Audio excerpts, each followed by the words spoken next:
This is why I'm no longer vegan. So a bit of context for those who don't know why I went vegan. 2016, I was at my local butcher's and it was kind of Brexit-y time.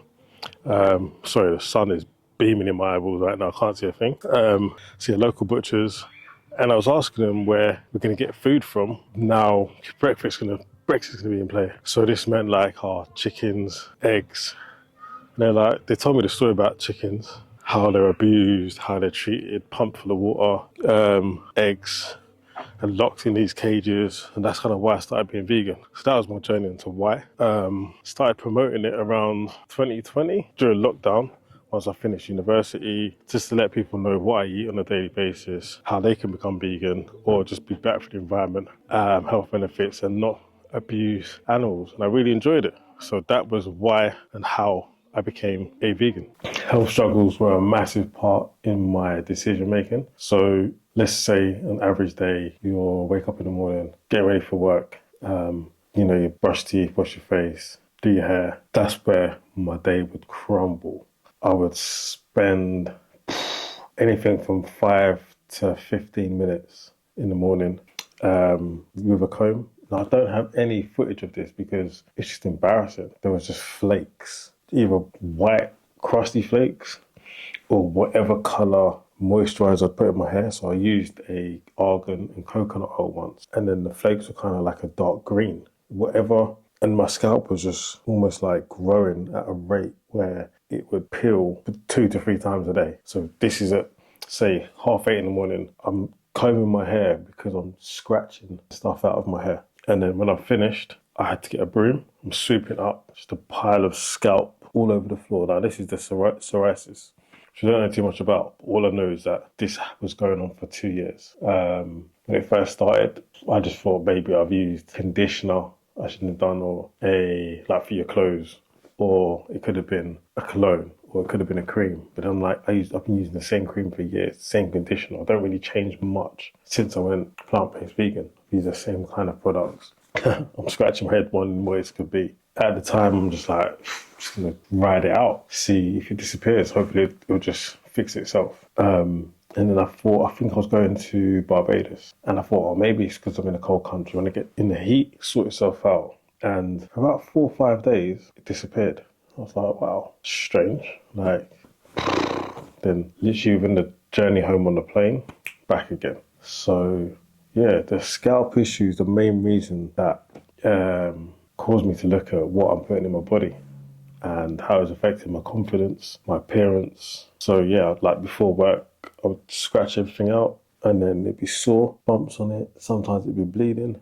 Then I'd use like coconut oil, otherwise it would just go dry, and then it'd scab really bad. And I'd use stuff without a fragrance or any added, I don't know what you want to call it, additives. But then I'd have to take the comb with me to work so that by lunchtime, some of the scabs would come back. We call them scabs, let's just call them skin, excess skin. The skin would come back. And people would walk past me like, oh mate, what's on your head? Thinking it's like something's falling in my hair. And they realise it's actually, someone pulled it once. I was like, embarrassing.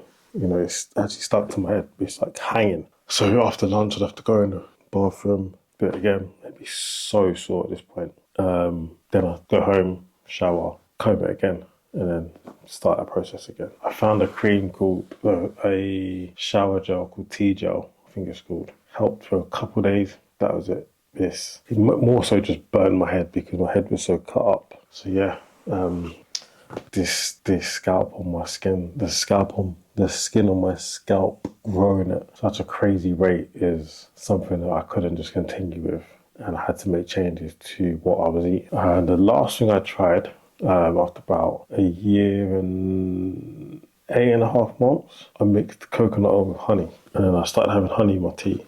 Someone said, oh, you start having honey. Got good healing properties. I was like, yeah, but I'm vegan, don't use honey. And at this stage now I'm desperate. Anything I'll try. I tried it and it got worse, very bad. It got so bad. I was like, what the hell? But then all of a sudden, my hair, there was like chunks of my hair missing here and here. They started to come back. I was like, actually, has it just got worse before it's got better? Continue using the honey. Every now and again, I put the honey on here. It feels awful.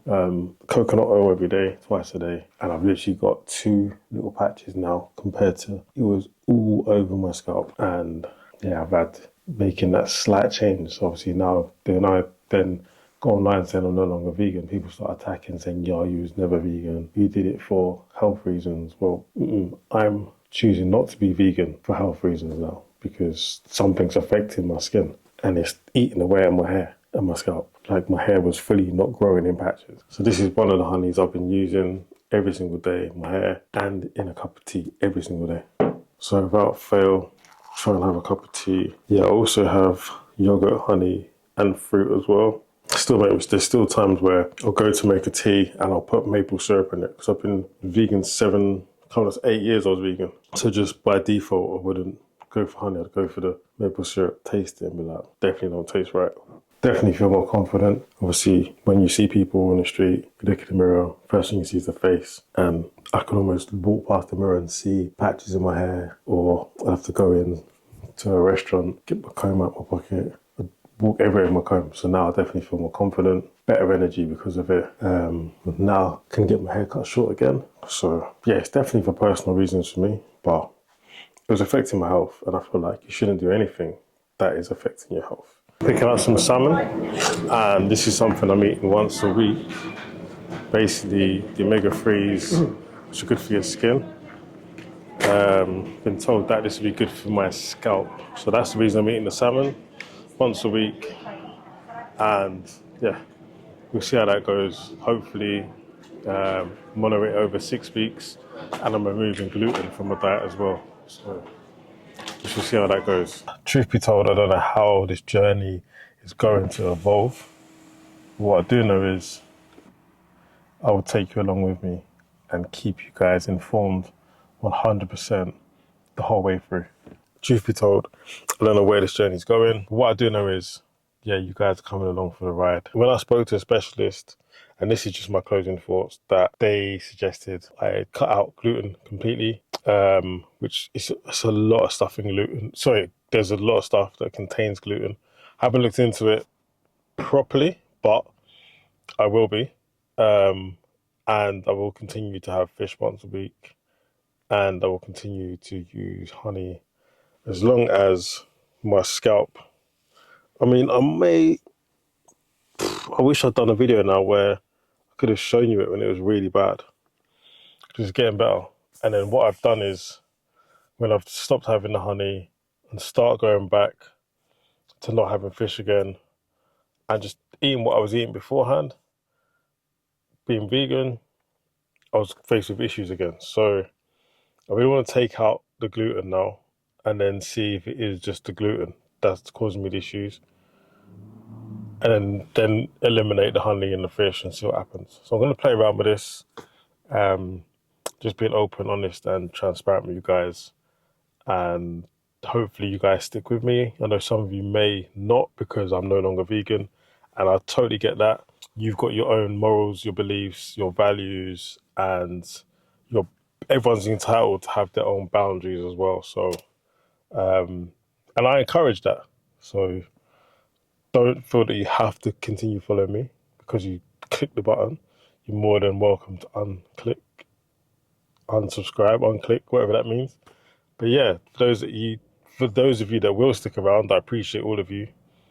And I am more than just a diet because, I'm still a human being. I have thoughts and feelings. And yeah, I'm going to take you on this journey and continue to post food, post some gym content.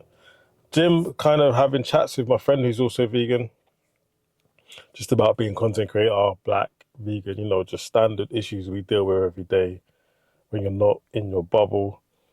And yeah, guys, thanks for watching. And hopefully that clears up why I am no longer vegan after 8 years.